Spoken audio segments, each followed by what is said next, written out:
Bom, meus irmãos, que a paz e o amor de Jesus permaneçam em nossos corações. O tema para a reflexão da noite de hoje é sobre o Espiritismo e a educação da alma. Então aí eu lanço uma pergunta a vocês. Nós somos espírito ou somos matéria? Nós somos espírito, somos matéria também? Tem certeza? Tem certeza no que estão dizendo? Hein? Somos espírito ou somos matéria? Uns dizem que somos... Na maioria a gente diz assim, eu sou espírito. Por que a gente diz que é espírito? Porque o que sobrevive é matéria. Mas nós não somos só espírito. Nós somos matéria também, né? E no livro dos Espíritos tem uma pergunta lá que diz, e a resposta diz o seguinte, que nós somos uma junção de espírito com matéria. E para isso se dá o nome de alma. Então nós somos almas. Então, para distinguir entre espírito e alma, o espírito é quando ele é desprovido do corpo físico, é quando ele já se encontra no plano espiritual. E a alma é quando o espírito está encarnado na matéria. Então, quando ele está revestido temporariamente do corpo físico, ele é denominado de alma. Agora, interessante que quando eu era criança, eu ouvia falar o termo assim de alma penada, alma do outro mundo. Então a gente usava o nome de alma para dizer que era um espírito, não é? E isso gerou uma certa confusão, mistura os termos. Mas aí a doutrina espírita esclarece isso para a gente. Então a gente aqui entende que nós somos almas. Então as almas são os espíritos que estão temporariamente revestidos no corpo de carne durante essa sua existência terrena, ou seja, durante essa sua experiência terrena, né? Agora, tem pessoas que são muito calmas. Tem pessoas que aparentemente é uma candura, né? É uma tranquilidade, são pessoas calmas, são pessoas assim, que parecem anjos habitando aqui entre nós. Mas esses mesmos anjos, ditos anjos aqui, né? Em um determinado dia do mês, mudam o seu comportamento.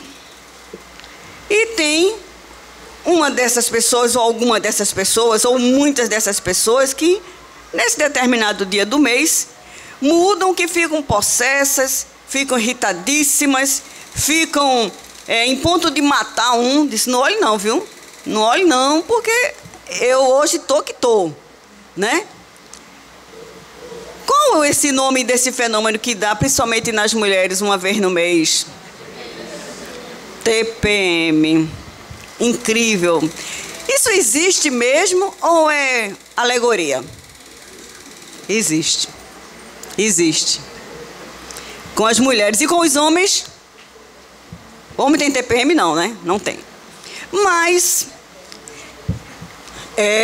os homens... Foi feita uma pesquisa entre um grupo de homens que estavam enclausurados, presos. E esses homens, nesse grupo de pesquisa, esses homens, eles mataram as suas companheiras, as suas amantes, por paixão. Existe isso ou é alegoria? Existe. Então foi feito um estudo nesse grupo de homens que mataram por paixão, que não é por amor, porque quem ama não mata, mas por paixão. E foi detectado nesse grupo de homens que eles tinham... eles tinham TPM, não. Eles tinham... como é que chama? Um gene lá, o Y 2 vezes. Ele tem o duplo Y. E o que significava isso? Ou o que significa isso? Esses homens que têm no seu DNA o duplo Y, eles também têm a dupla quantidade do hormônio masculino. Como é o nome? Testosterona. Então, esse grupo de homens mataram por amor. São pessoas mais violentas. Tem gente que é muito bom também, muito calmo, muito tranquilo. Mas, se chegar em casa e não encontrar o jantar pronto, se transforma numa arara e brava. Como também tem gente que com fome, não é? Diz, poxa, mas tu estás mal-humorado. Diz, como tu estás chato, como tu estás... Eu não sou assim, não. Cadê meu marido? Eu não sou assim, não. Eu sou tão... Cadê meu marido? Meu marido não sou assim, não, né? Eu não fico mal-humorada, que ele perguntou, já sei, tu estás com fome, né? O tempo todo, como ele vê que eu estou mudando de humor, já sabe, tu estás com fome, né? Ele diz logo, tu estás com fome, né? Então, é uma coisa assim que a gente muda. Então, será que o físico tem relação sobre a alma, sobre o espírito? Tem relação ou não? Tem sim. Tem relação sim. O animal irracional, ele mata para se alimentar, não mata? Mata. Ele mata a presa para poder... é o instinto da sobrevivência. O animal, ele mata para preservar a sua espécie, não mata? Mata.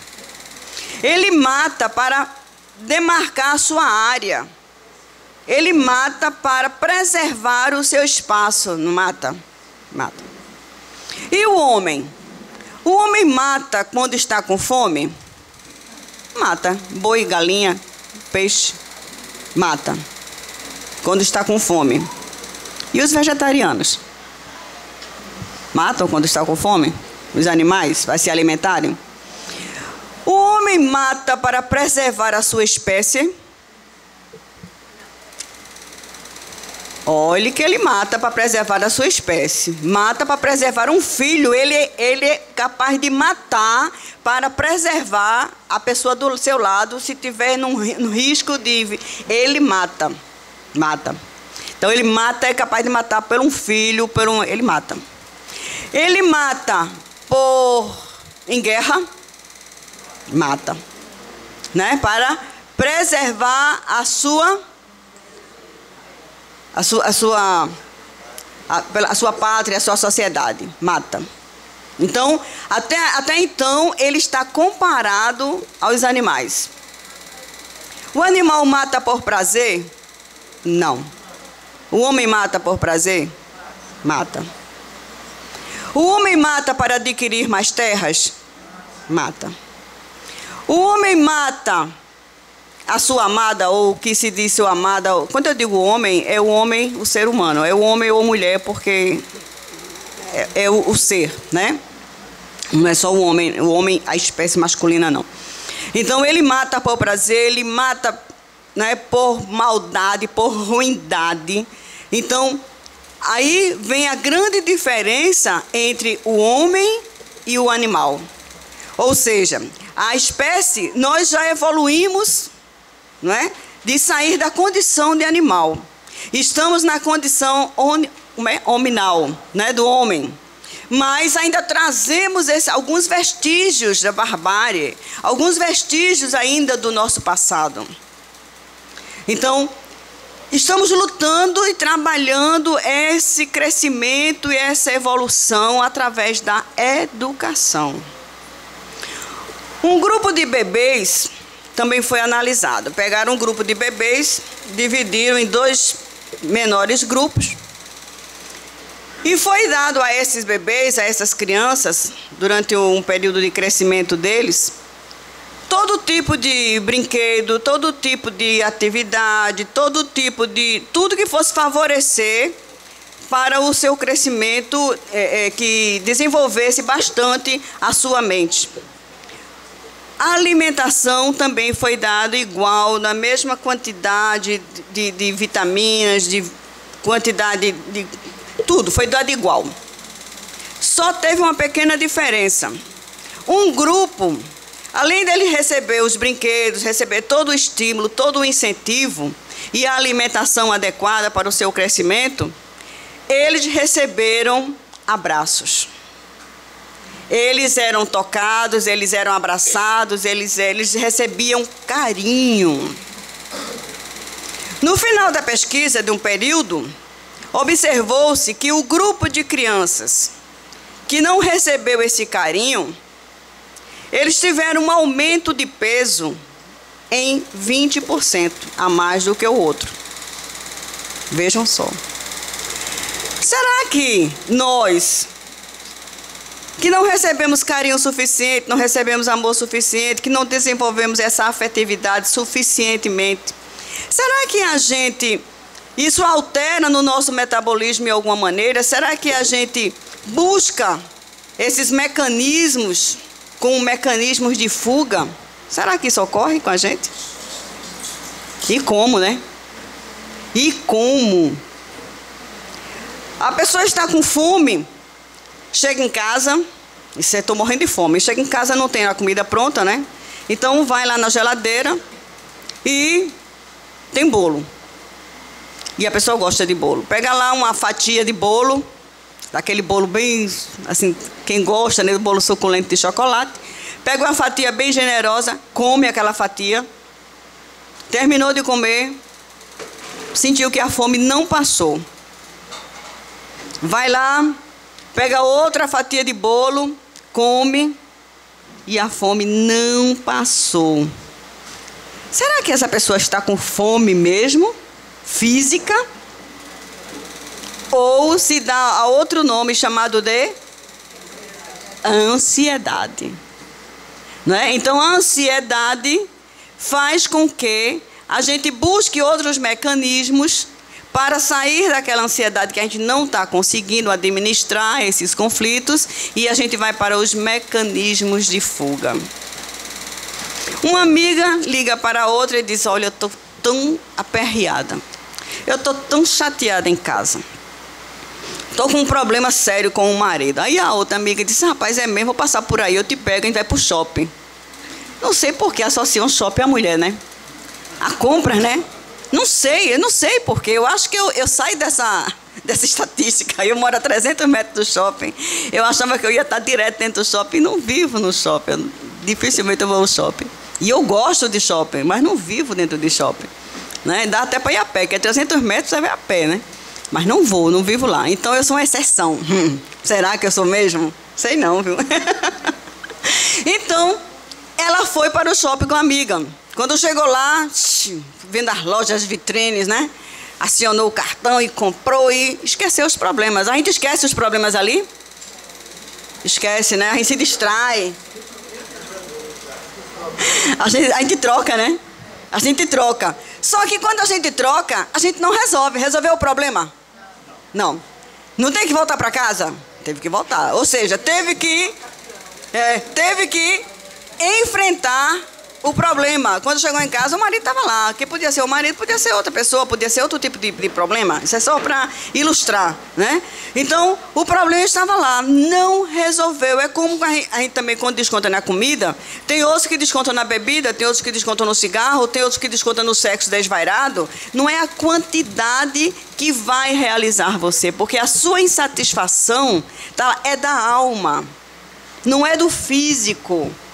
É da mente da pessoa.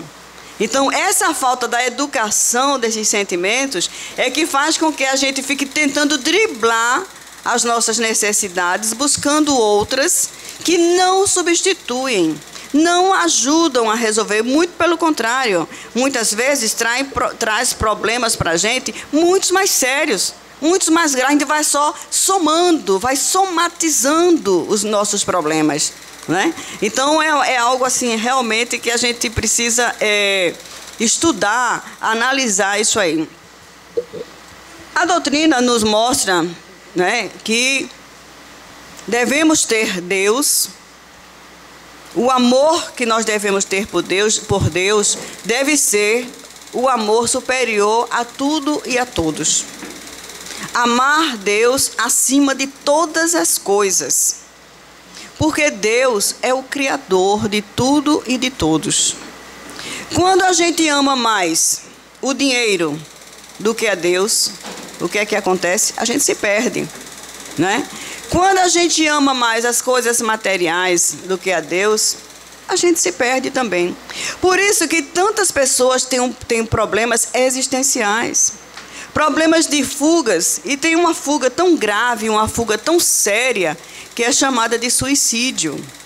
A insatisfação da criatura é tão grande, por ela se afastar de Deus, ou por ela não buscar Deus, não amar Deus acima de todas as coisas, ela encontra uma desilusão nas coisas temporárias aqui. E isso traz uma grande frustração para ela, traz essa ausência, né? E por ela não se encontrar e encontrar essa ausência, ela busca a morte como sendo a solução para os seus problemas. E o que é um mero engano. Porque como nós somos espíritos revestidos temporariamente no corpo de carne, o que é que acontece?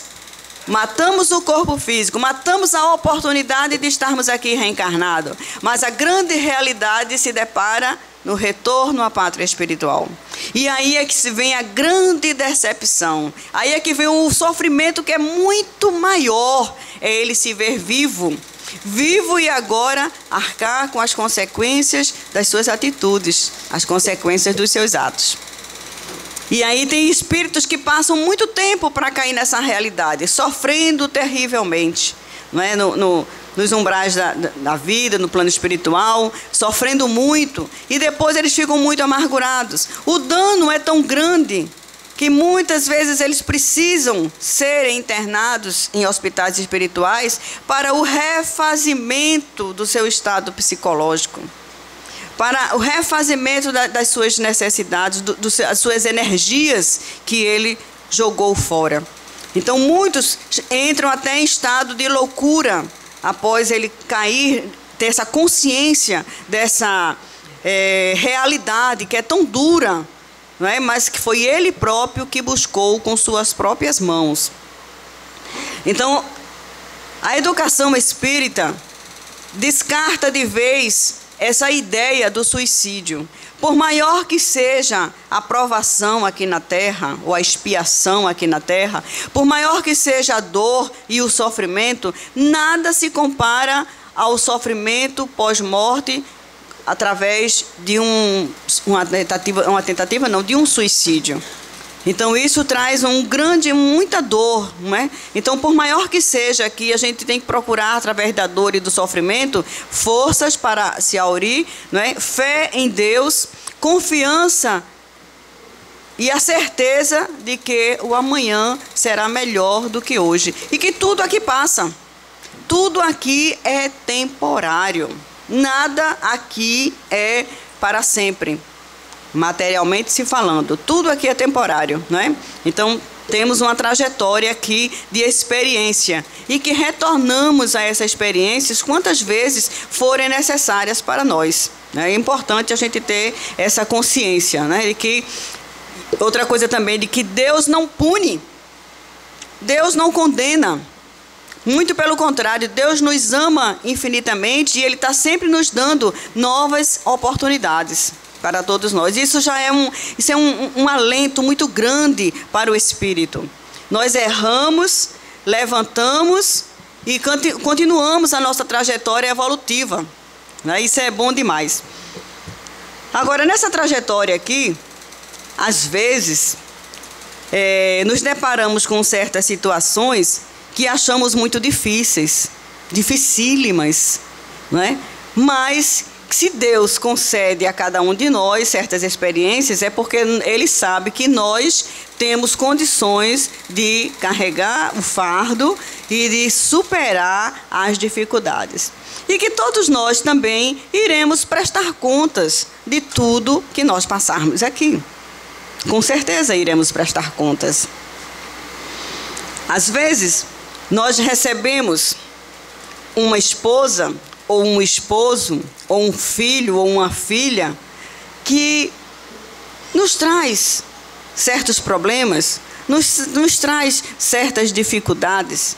Mas se Deus concede isso a você, ou a nós, é porque Ele sabe da capacidade que nós temos do amor dentro da gente. Porque o amor, ele é capaz de superar tudo, ele é capaz de lhe dar forças para você enfrentar essas adversidades da vida. Então Deus, ele dá talento a cada um de nós. E cada um recebe os talentos de acordo com o seu merecimento e a sua necessidade evolutiva. Tem gente que às vezes está aqui que eu digo no planeta, reencarnado, e ainda não descobriu a missão ou os talentos, né? Por que eu estou aqui? Qual é a minha missão aqui na Terra? Eu vim para quê? Para que Deus permitiu a minha vinda aqui? O que é que Ele deseja de mim? O que é que eu tenho que fazer para melhorar, para crescer, para evoluir? Qual será a minha verdadeira ou a mais importante missão aqui na Terra? Vocês já se fizeram essa pergunta? Já? Qual é a missão de vocês aqui? Qual? A primeira missão nossa é de evoluir, é de crescer, é com nós mesmos. Mas, de acordo com os nossos talentos, né, tem gente que tem o talento para dirigir bem. Tem gente que pega um carro e que dirige divinamente. Tem gente que tem um talento para cantar, né? Tem algum cantor aqui? Tem alguém aqui que tem talento para o canto, tem uma voz de veludo? É belíssimo, né? Tem gente que tem um talento para tocar instrumento. Tem gente que tem um ouvido absoluto, que toca qualquer música, sem nem precisar, né? Escutou, ele vai lá e repete a música, porque ele tem um ouvido absoluto. Ele grava todas as posições das notas. Ele reconhece todas as notas, né? Tem gente que tem talento na cozinha. Que hoje, graças a Deus, cada vez mais os homens estão desenvolvendo esses talentos na cozinha. Isso, né? Isso é uma coisa muito boa. Né? Os cursos de gastronomia estão aí dando oportunidade para todos, né? Desenvolver. E olha que lá no nosso lar, né, que é uma colônia espiritual, existe toda uma formação, viu, gente? Para a gente, quando retorna aqui, a gente ter condições de se sair bem nessas situações, viu? Como dona de casa, dono de casa, como pai, como mãe. E lá tem treinamento, sim. Existe treinamento para isso. Para desenvolver os seus talentos, desenvolver as suas habilidades. Tem gente que nasce com as habilidades nata, não é? Poxa, já vem de berço isso aí. Já tem outros, não, disse, olha, eu não tenho o menor jeito para isso, mas eu vou estudar, me ensine que eu aprendo, porque tem boa vontade. Porque tem gente que ainda não, né? Mas tem boa vontade. Então, 2, 3 anos tocando piano, tocando instrumento assim, que a gente diz assim, poxa, né? De onde veio isso? Desenvolveu em vida passada. Então, quando ele retorna, traz esse conhecimento ainda muito latente, e aí ele vai para um instrumento e toca, né? Na maior, eu estou me preparando para a próxima. Na próxima eu vou vir cantora e instrumentista. Estou estudando canto e música. Então, para a próxima, nessa a gente está arranhando, né? Mas na próxima eu já vou vir assim, nato, porque eu vou estudar bastante, estou me empenhando para isso. Então, nem que seja mais umas 2 existências, mas eu estou me preparando para isso, né? Então, a gente associa o talento às habilidades que as pessoas têm, né? Mas os talentos também se desenvolvem através da educação. E Deus nos dá esses talentos também para a gente pôr em prática e a gente crescer e a gente trabalhar, se educar através desses talentos. Então, o marido retorna para o plano espiritual e vai prestar contas dos seus talentos. E chega para a espiritualidade superior e o Espírito pergunta para ele, o que fizeste do talento que nós te demos? E o talento dele, para ele desenvolver bastante, foi a esposa dele. Ele disse, mestre, me deste um talento bastante difícil, porque naquela minha existência carregar aquela mulher não foi fácil. Pense numa mulher difícil, porque tem gente que vem para testar mesmo, né? Vem para botar a pessoa nos eixos, né? Vem para torar, como se diz, né? Vem mesmo para botar nos eixos. Aquela dali vai botar fulano nos eixos. Já escutaram isso? Né? Como também tem homem que vem para a mulher ajeitar ele. Não é? Botar no cabresto, como se diz a história. Ele vem para botar no cabresto. Então, são os talentos que Deus concede a cada um de nós. Para desenvolvimento, para educação. E nisso o homem diz, mestre, aquela mulher que tu me deste foi muito difícil. Mas muito difícil mesmo. Me deu um trabalho enorme. Sim, eu sei disso. Mas o que foi que você fez desse talento? Bem, ela era uma pessoa bastante difícil e ela tinha um hábito terrível que era de falar mal da vida dos outros. Ela era maledicente. E ela criava transtornos na família, porque falava de um e falava... Tem gente assim na família, né? Não tem gente que é terrível nisso e gera um pandemônio na família, né? Gera um transtorno muito grande. Fala de um, fala de outro. E aí ela é aquela pessoa, a fofoqueira da família, né? Então ela... E sempre aumenta um pouquinho. E ela não achou pouco de falar dentro de casa, ela foi falar na rua. Então a vizinhança dela, ela falava de um vizinho para o outro, de um vizinho para o outro. E isso as pessoas terminam descobrindo, né? Não descobrem? Descobrem. Que fulano estava falando, que fulano disse isso, e aí vem os grandes problemas. E ela trouxe muitos transtornos, muitos aborrecimentos para ele, como marido, em saber dos problemas que ela criou. E outro problema também que ele disse que ela tinha, que era um problema também muito sério, um problema muito sério, que era com a higiene. Vocês aqui, acho que tem, com certeza ninguém não tem esse problema de higiene, né? Não tem, seu companheiro ou sua companheira não tem odores, né, dos pés, de outros, né? Então, assim, estomacal, né? Cabelos perfumados, corpo perfumado. Então, às vezes, a gente chega para a pessoa e diz, vai tomar um banho, olha, água, tá, com economia, você tem alergia, olha, né? Então, você começar a educar o outro, né, para ter higiene. Roupa suja não se guarda em casa, roupa suja se bota no cesto, não se bota no chão, toalha molhada. Então você começa a educar a pessoa, é um trabalho de muita paciência.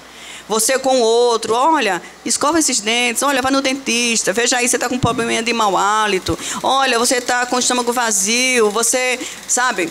Então, assim, muda o desodorante, que esse aí acho que não está fazendo efeito, né? É uma forma educada de você dizer que o outro não está cheirando bem, né? Então, ele disse que a mulher dele tinha esse tipo de problema. Problema com higiene. E isso é muito desagradável. Tem gente que vai dormir e não quer tomar um banho, gente. Economia de água, está em racionamento, mas não tanto, não é? Então, tem que tomar banho antes de dormir. A pessoa que está do seu lado tem que sentir um cheirinho bom e não desagradável, né? Então, ele disse, olha, o talento que você me deu, assim, foi muito difícil lidar com essa mulher. Mas, e outra coisa, ele disse, tinha uma época que os filhos recebiam os colegas em casa para fazer trabalho em grupo, e os meninos começaram a ter vergonha dela, da mulher, da mãe, e começaram a evitar até de trazer pessoas em casa, porque ela era uma pessoa inconveniente, falava demais, e fofoca, e a questão de higiene mesmo, né, que é desagradável.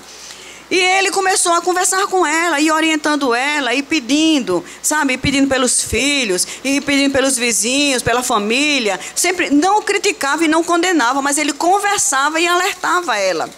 E com o tempo ela foi vendo de que ele queria o melhor para ela. E ela foi se modificando e foi mudando os seus hábitos de higiene, foi adquirindo higiene e foi dosando as suas palavras e foi começando a evitar de falar dos outros. E agora ela estava pedindo desculpas para as pessoas. Então ela estava se retratando e estava evitando, e ela começou a mudar e mudou o comportamento dela. Mas ele disse, foi um talento que você me deu para me cuidar, para me desenvolver, que deu muito trabalho. Mas eu estou lhe devolvendo esse talento agora melhorado. Porque eu não desisti dele. Eu persisti com muito amor e consegui que essa criatura melhorasse. Depois, os filhos não tiveram mais vergonha dela. E ela agora começou a criar uma harmonia na família e na vizinhança. Já a outra mulher, uma outra criatura que retorna ao plano espiritual, também que recebeu um marido. E o marido era uma criatura que também teve muitas dificuldades. Ela teve muita dificuldade com aquele relacionamento. Muitas, mas muita dificuldade mesmo. E ela dizendo, olha, você me dá um talento desse, é muito difícil, viu? É muito difícil administrar uma pessoa, sabe, que não tem senso de responsabilidade. Uma pessoa que não pensa nos filhos, não pensa dentro de casa, não pensa no dinheiro, não pensa, sabe? Uma pessoa que não é comedida financeiramente, uma pessoa que não tem autocontrole. Então, sempre está em situação difícil, um colégio para pagar, uma conta aqui devendo, uma coisa ali. Então, ela disse que vivia num conflito muito grande com ele. E com o passar do tempo, ela tanto conversar, tudo, ele foi adquirindo maturidade, foi adquirindo com a idade, e ele foi vendo da sua responsabilidade e foi resgatando os seus débitos, porque ele devia tanto na praça, se escondia, não atendia mais telefone, e ela morria de vergonha dele, porque ele era considerado um caloteiro. E a pessoa que não é e conviver com a pessoa que é terrível. Você vai de encontro aos seus valores. Então, ela lidava com o marido dessa maneira e com o tempo ela foi conseguindo que ele fosse se retratando e fosse pagando os seus débitos e fosse adquirindo esse senso de responsabilidade financeira. E ela, quando devolve esse talento, né, devolve ele melhorado. Então, Deus concede para a gente e depois pergunta o que foi que você fez desses talentos que a gente lhe deu, que lhe foi concedido, né? Então, uns recebem 2, 3 talentos, mas não é possível. Além de eu ter um marido com dificuldade, eu tenho um filho problema, eu tenho... Então, tem pessoas que recebem 2, 3 talentos porque aquela pessoa tem mais condições, mais evoluções, mais preparo para administrar maiores conflitos. Outros não. Né? Outros têm poucos ou quase nenhum. Né? Então ainda não tem muita habilidade. Tem gente que diz assim, ó, Deus sabe o que faz. Graças a Deus que eu não tenho uma pessoa dessa junto de mim. Porque se tivesse, olha, eu não sei não. Eu acho que eu já teria deserdado, eu acho que eu teria já abandonado, eu acho que eu não teria suportado. E tem gente que realmente diz isso. Tem gente que a tolerância é curta. Ainda não desenvolveu a paciência, não desenvolveu ainda o amor, não desenvolveu o senso de fraternidade. Então está muito distante ainda disso. Mas nem por isso Deus desiste, não. Ele dá um talento só àquela pessoa, dá oportunidade para que a pessoa desenvolva os estudos. Porque tem gente que tem a oportunidade de estudar e às vezes é preguiçoso. Não quer estudar. Olha, a pessoa até é inteligente, mas é preguiçoso para estudar. É preguiçoso para sair de casa, é preguiçoso para se arrumar, é preguiçoso. Então, tem um talento apenas, mas precisa desenvolver para que outros talentos surjam, né? E se dê a oportunidade para que ele se desenvolva cada vez mais. Então, é constante esses testes na gente, essas oportunidades que Deus dá a cada um de nós, né? O Espiritismo, ele nos ajuda esclarecendo, né, de que como nós não estamos aqui em uma única existência, numa única vez, nós temos reencarnações, a necessidade das reencarnações para que a gente venha colocar em prova tudo aquilo que a gente conheceu e oportunidade para que a gente adquira novos conhecimentos. E o progresso vai se fazendo constante em nossas vidas. Nós sabemos também de que nós, criaturas, tanto evoluímos aqui no planeta, quando estamos reencarnados, como também evoluímos no plano espiritual. Tanto é que no plano espiritual tem universidades, tem escolas, existem pesquisas. Então, se a gente só evoluísse aqui, para que iria servir o espírito continuar estudando? Quantos de nós aqui encarnados, durante a noite, quando dormirmos aqui, porque quem dorme é apenas o nosso corpo físico, o espírito não dorme. O espírito não precisa dormir, porque o sono é para refazer as energias do corpo físico. E nesse momento em que o corpo está em repouso, o espírito é conduzido para outros locais para evoluir, para crescer, para estudar, para adquirir novos conhecimentos, para se fortalecer. Quando ele retorna ao corpo, quando ele acorda, né, que ele volta ao seu estado de vigília, ele vem muitas vezes com as lembranças, vem as intuições. Então, a pessoa acorda muitas vezes, olha, tive uma ideia agora. De onde veio essa ideia? Se ele nunca teve essa ideia antes, de onde surgiu essa ideia? São informações, orientações que ele recebe quando ele dorme. Recentemente e Roberto aqui, eu até passei uma mensagem para ele: Roberto, a noite passada nós fizemos uma viagem astral. E ele nem tomou conhecimento disso, mas veja, aí a gente não tem nem muito contato. Não tem nem muito contato. E aí, quando eu me acordei com a lembrança total daquele sonho, que nós tivemos fomos juntos, fomos fazer uma visita. Fomos fazer uma visita, eu disse para ele, nós fomos visitar o Papa. Vejam só, nós fomos visitar o Papa. E eu disse para ele: Roberto, nós estivemos lá, visitamos o Papa, conversamos com ele e ele nos atendeu, nos recebeu. Uma pessoa bastante simples, não tem aquele aparato todo que tem aqui. Aqueles aparato todo é só para o formato, para o mundo das formas. Ele tinha um secretário, tinha uma pessoa que antecedia ele, mas que não botava obstáculo nenhum. Então, uma pessoa bastante simples. E eu e Roberto, nós estivemos lá para conversar com ele. E fomos atendidos por ele. E depois, quando nós retornamos, eu me lembro de diversos detalhes do retorno dessa viagem astral. De lá, onde estivemos com ele, conversando com ele, né? Então, retornamos. Chegamos, o nosso ponto de desembarque foi na cidade universitária, ali perto, eu me lembro do local, ali perto do Cefet, que é a escola técnica, né? E ali, Roberto vai seguir a vida dele e eu venho seguir a minha aqui, foi o desembarque nosso ali. E eu ainda comentei com ele: Roberto, que coisa, que experiência nós passamos. Depois eu acordo, né, com essas lembranças, e aí eu anotei algumas coisas para não esquecer. E dei o toque para ele: Roberto, aconteceu isso. Então, acontece? É só em livros? Não. Agora, qual o objetivo e a finalidade disso aí? Em primeiro, mostrar de que nós realmente somos espíritos.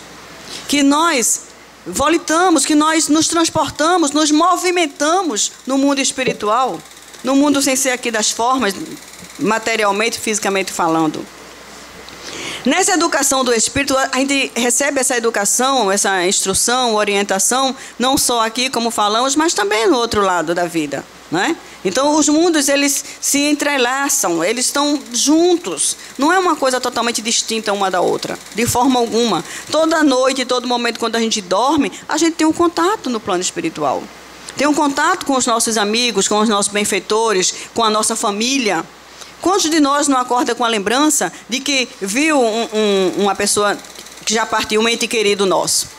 Não é? Hoje à tarde eu dei um cochilo e vi lá no meu quarto, lá eu dormindo, eu vi no meu quarto, na cadeira que eu tenho no quarto lá, uma tia minha que desencarnou há anos. Quando eu olhei para o lado assim, ela fez assim para mim. Ou seja, tá tudo bem? E eu olhei para ela e disse: né? Tá tudo bem.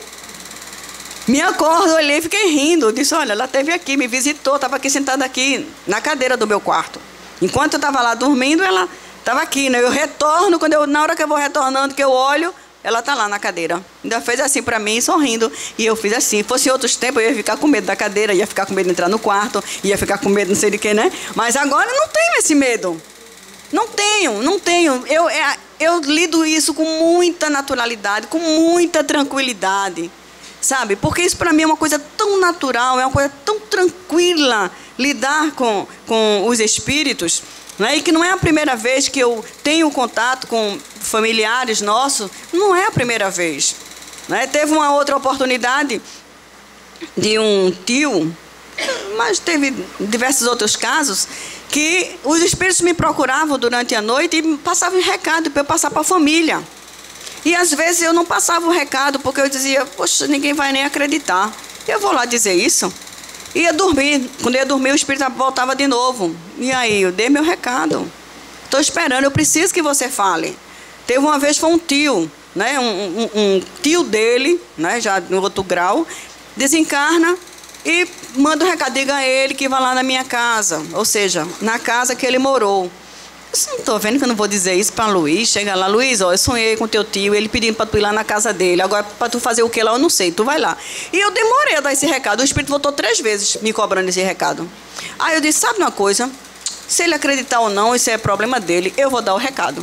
Eu sou um carteiro, então o carteiro não tem que questionar não, as correspondências não. Eu tenho que entregar a correspondência e pronto. Então aí eu não questionei mais e fui lá na casa dele, lá em Casa Amarela, e disse: olha, eu sonhei com teu tio assim, e ele pediu para tu ir lá na casa dele. E ele disse, tá certo. E foi. Quando chegou lá, se deparou com uma situação dificílima. A família estava passando por um estresse muito grande, não é? Porque, com o desencarne desse tio, que ele era a pessoa que mantinha toda a família, não é? Então as pessoas estavam passando grande necessidade lá. Estavam precisando muito de ajuda. E a família se mobilizou e foi ajudar naquele momento. Então vocês vejam o espírito lá preocupado com a família que estava passando situação financeira, materialmente aqui falando. Então, os afetos permanecem.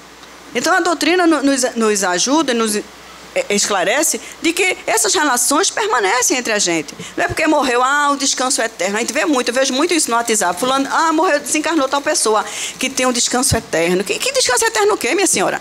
Que história? Eu não quero esse negócio de descanso eterno. Ninguém me deseja isso não, descanso eterno não. Pelo amor de Deus. Olha, uma semana com o pé, com a perna para cima, sem poder mexer direito. Né, Laurinete? Que operou o joelho. É ruim, gente, a gente não aguenta não. A gente é doido para se movimentar, para fazer alguma coisa, para ter alguma atividade, não aguenta. Esse negócio de descanso eterno, espírito não precisa de descanso eterno não.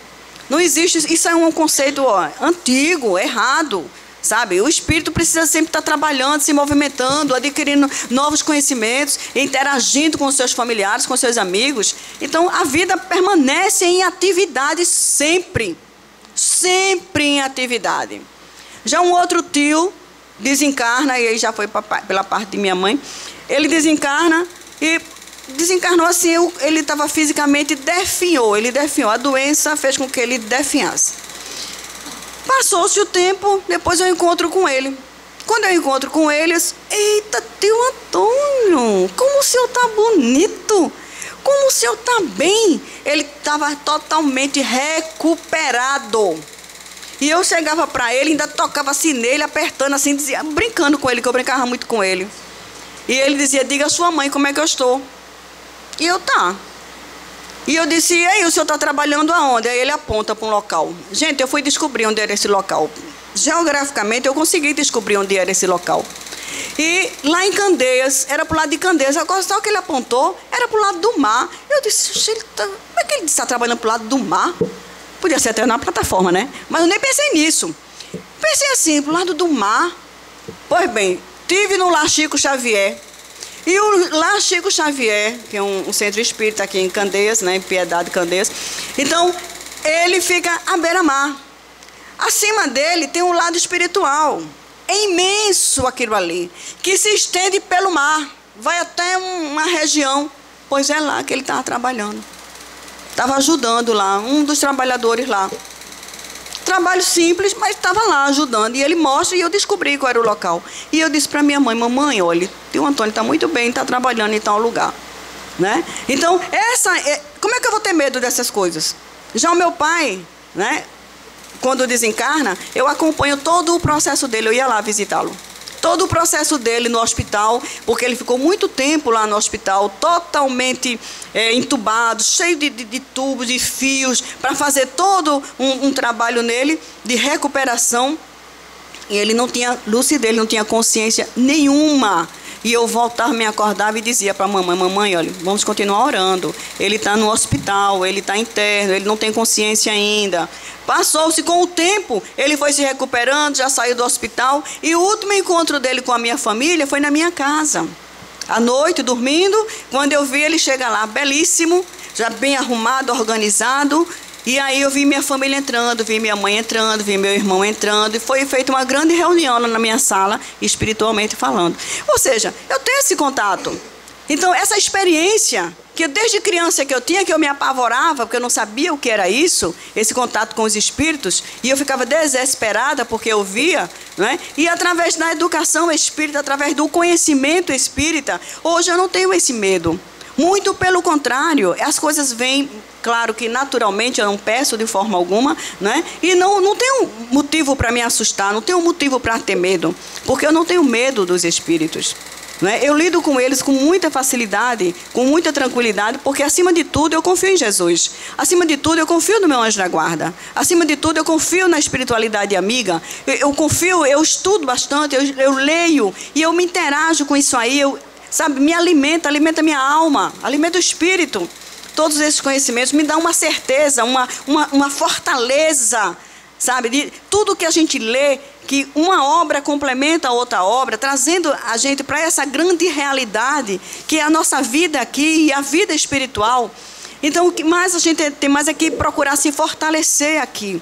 E o estudo, ele nos dá uma grande, uma força muito grande de que, reconhecendo as nossas limitações, e a certeza de que com o esforço a gente vai superar. No Livro dos Espíritos, na pergunta 919, tem a pergunta lá que diz assim, para o homem chegar à felicidade, qual seria o caminho? E a resposta, mais ou menos assim, diz assim, um sábio no passado já te disse isso, conhece-te a ti mesmo. Então, o caminho para a nossa libertação, o caminho para a nossa felicidade é conhecer a si mesmo. Quando a gente se conhece, a gente sabe as nossas limitações e vai trabalhar os pontos fracos da gente.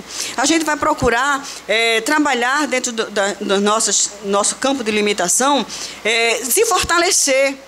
Não se violentar, não se violar, mas se fortalecer nos pontos fracos da gente. Então, se eu tenho um ponto fraco, eu tenho que procurar mais ser forte naquilo ali. Ter a certeza de que eu vou conseguir superar as minhas deficiências. Eu vou conseguir me melhorar a cada dia. Porque é isso que a doutrina nos ensina. Que ontem nós fomos uma pessoa, hoje nós vamos ser melhor do que estamos sendo hoje. Pode demorar um pouco, mas o processo de transformação, o processo de crescimento, ele é ininterrupto para todos nós. Para uns é um pouco mais lento, para outros é de um tempo e um processo mais acelerado, porque tem pessoas que se esforçam mais, né? Vocês já viram falar numa figura chamada, um pássaro chamado João de Barro, né? João de Barro, ele constrói a casa dele que é de barro, né? Então, o formato é igual. Então, de onde vem esse conhecimento? Olha, para a liga do barro, não pode ter mais palha do que barro, senão ela racha. Não pode ter mais água do que senão ela não dá a liga. Então, tem que ter a quantidade certa de barro, de água, de palha, para ele juntar aquilo ali e formar aquela casa. E olha que o formato da casa é idêntico. É igual. Ele constrói aquilo ali, passa, a gente vai ver outro, é do mesmo jeito. De onde vem isso? De onde vem? Ele aprendeu aqui ou ele já trouxe? Já trouxe. Ninguém ensinou ele. Ensinou? Não. Ele já trouxe. Assim mesmo somos nós. Nós temos muitas tendências natas na gente. Mas outras nós desenvolvemos mais habilidade. O João de Barro ainda não. No estágio em que ele se encontra, ele só sabe fazer aquilo ali, faz muito bem feito, mas só faz aquilo. Ele tem uma limitação. Nós não. Nós crescemos, tendemos, né? Desenvolvemos as nossas habilidades aqui. Basta em ter muito esforço. Então essa coisa de, isso não dá para mim não. Comigo não tem jeito. Tem jeito sim. Basta você se determinar e ter muita coragem, muita força de vontade, muita paciência, muita calma, que você consegue alcançar. Você vai ao longe. O infinito lhe pertence. Então, essa certeza de que nós estamos crescendo sempre, e se uns se demoram mais, é porque cada um ainda está no seu processo. Nós somos diferentes nesse ponto, nesse sentido. Nesse sentido, nós somos diferentes uns dos outros, né? Então, a doutrina espírita, essa doutrina maravilhosa, que nos dá essa certeza. A certeza também de que nós não seremos felizes sozinhos. De que adianta você ter tudo, mas não tem com quem dividir? Olha, quando a gente está muito feliz, a gente não chama os amigos, chama os familiares, vamos se confraternizar, vamos, né, junto aqui. A gente dificilmente faz isso sozinho. Porque a felicidade e o amor, quando você distribui, ela cresce para você. Então, você sente muito mais felicidade, você sente muito mais alegria, muito mais satisfação quando você compartilha. Então, a vida tem que ser um eterno exercício de compartilhamentos, né? Então, a gente cresce com isso. Então, as pessoas também de se parabenizar, de se confraternizar com a gente, é importante a gente dar essa importância para as pessoas também. Porque tem gente que convida e a gente, tô com preguiça, não sei o que, não vou. Faça o esforço, vá porque a pessoa convidou, é porque faz questão da sua presença. Precisa de você também naquele momento. Então, faça-se presente na vida dos outros também e as pessoas também se fazerem presente na sua. Nós vamos agradecer a Deus e a Jesus, né? Rogando a Ele pela misericórdia do alto e que a educação seja uma constante na nossa vida. Belíssimos conhecimentos que a doutrina espírita nos traz no dia a dia e que isso fortaleça a nossa fé, fortaleça o nosso entendimento e que nós tenhamos também como exemplo o Santo Agostinho. Santo Agostinho, até os 30 anos de idade, ele foi uma pessoa voltada só para o mundo material, o mundo físico. E a partir do momento em que ele se transformou, em que ele conheceu o cristianismo, que ele conheceu Jesus, a partir daquele dia ele se transforma completamente e ele viu a necessidade que ele tinha a cada dia de se melhorar. E antes de dormir ele fazia o seu inventário diário. O que ele tinha feito durante o dia, para no dia seguinte, o que ele não tivesse feito de bom ou de melhor que ficasse devendo, no dia seguinte ele fosse reparar e fosse refazer aquela sua trajetória. Então é dessa forma que os espíritos chegaram a um patamar superior através do esforço diário para corrigir as suas más tendências e vencer as suas más imperfeições. Muita paz.